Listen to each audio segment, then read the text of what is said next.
Hello everyone. This is my second video lesson or video class with you all, and in this class we will discuss, or rather I can say I will try to explain the story The Lost Child by Mulkraj Anand.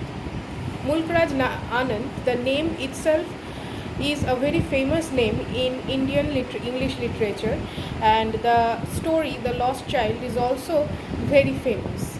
So before starting the story, first of all, we would know something about Mulk Raj Anand, the author of this story. First of all, Mulk Raj Anand was born in 1905 and died in the year 2004. So he lived in the span of almost 100 years. So quite naturally, he had witnessed a lot of change and a lot of development, or many things in the history during his lifetime, and we can easily find out the reflection of all those thoughts and uh,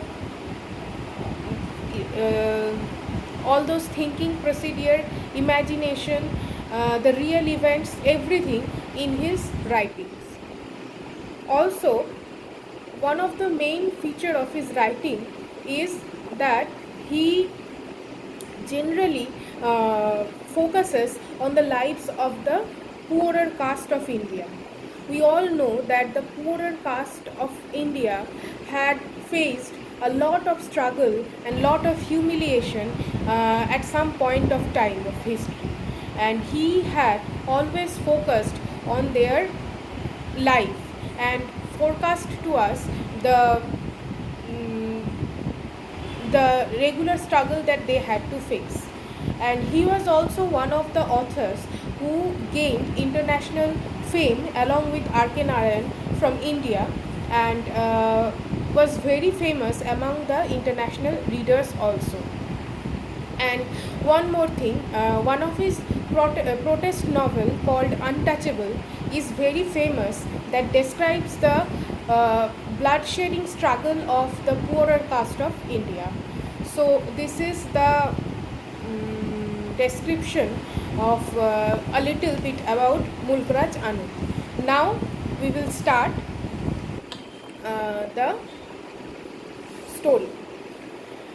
Before starting the story, put yourself in a situation, or I can say rather, imagine yourself in a situation where you are with your parents in a crowd, and suddenly when you turn around, you just did not find your parents. You do not know where are you and where are your parents now, and you also do not know whether you will get to meet them or not. So this is a story of a little child who has lost in a fair, and what happens to him, and how he was rescued, and how he was enjoying in that fair is described in the story. Let us start. It was the festival of spring. From wintry shades of narrow lanes and alleys emerged a gaily clad humanity. Some walked, some rode on horses, others sat, being carried in bamboo and bullock carts. Our little boy ran between his father's legs, brimming over with life and laughter. So this is a very common picture of a village fair, where a little boy is traveling with his parents, and there are the whereabouts of the other people. Someone is walking, someone is sitting, someone is chatting with someone. So this is a very common picture, and in every paragraph, every line, you will find reflection of temporary Indian culture and society throughout the story. Now coming to the next portion. "Come, child, come," called his parents, as he lagged behind, fascinated by the toys in the shops that lined the way. He hurried towards his parents, his feet obedient to their call, his eyes still lingering on the receding toys. As he came to where they had stopped to wait for him, he could not suppress the desire of his heart, even though he well knew the old cold stare of refusal in their eyes. So they were just walking through the fair, and suddenly the boy looked at a store where it was selling toys.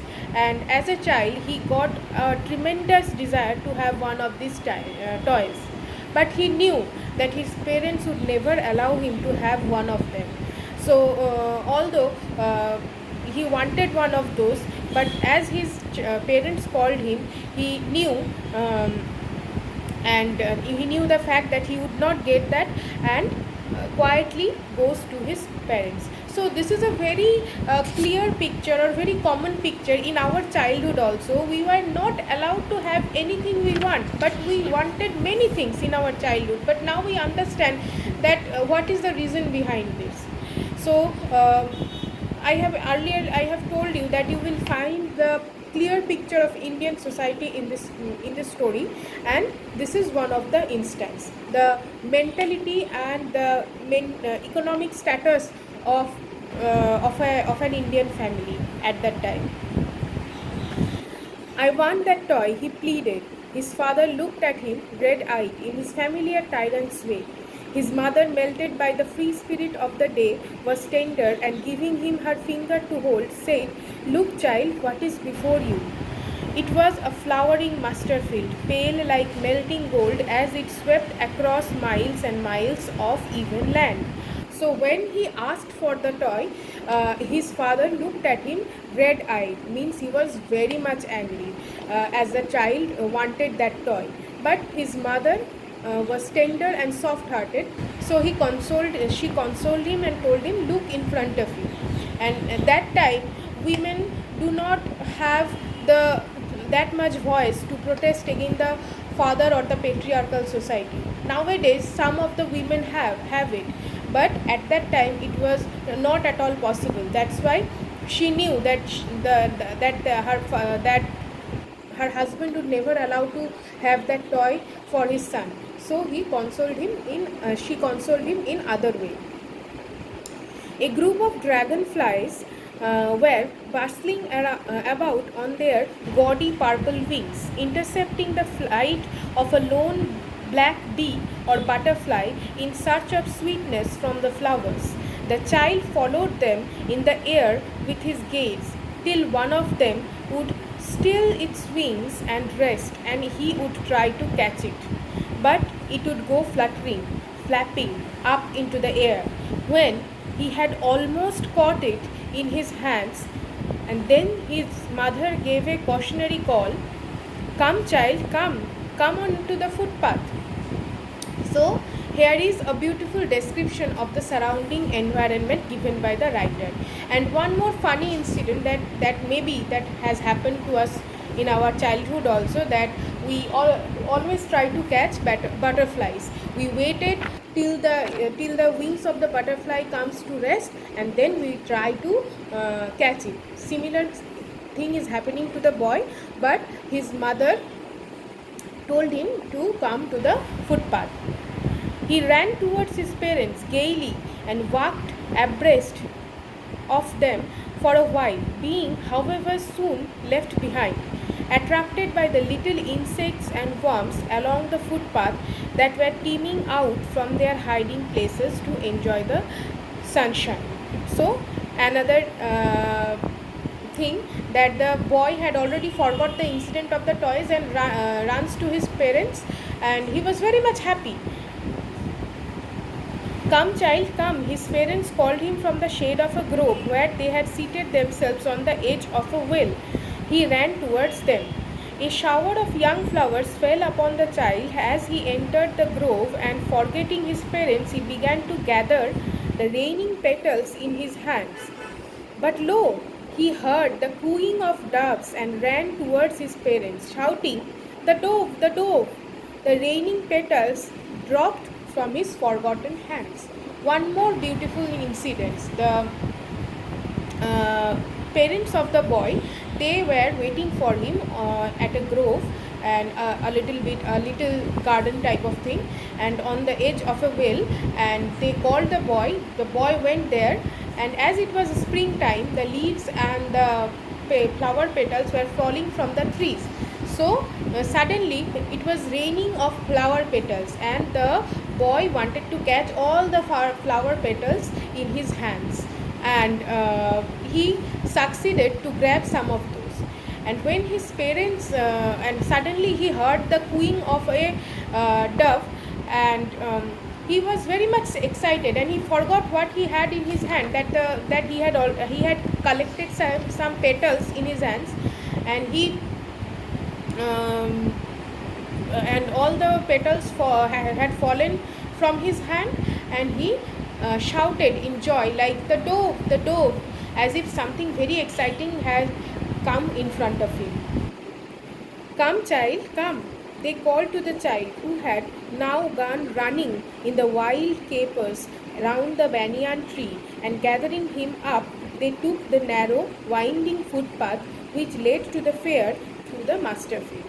Now they went to the fair, and through the footpath,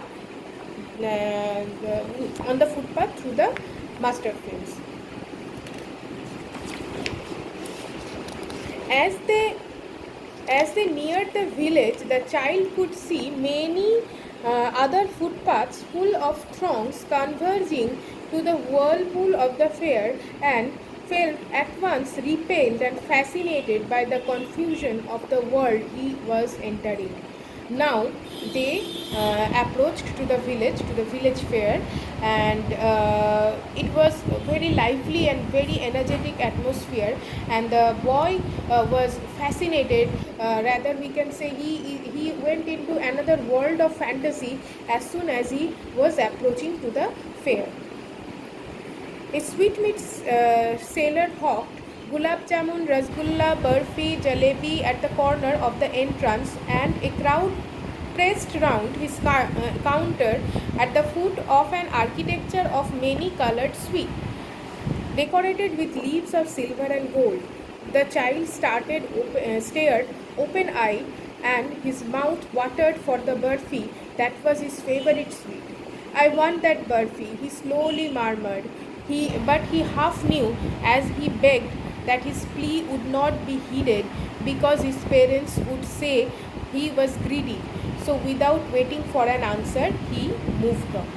Now he had entered in the fair, and the first thing that caught his attention was the shop of a sweetmeat seller, who was calling out gulab jamun, burfi, rasgulla, and many other delicious sweets. And burfi was one of the favorite sweets of the boy, so his mouth watered and he wanted to have one. So but he knew that if he tell this thing to his father, they would never buy him the sweet. So he shut down the urge of having sweet in front of his parents, and went with him.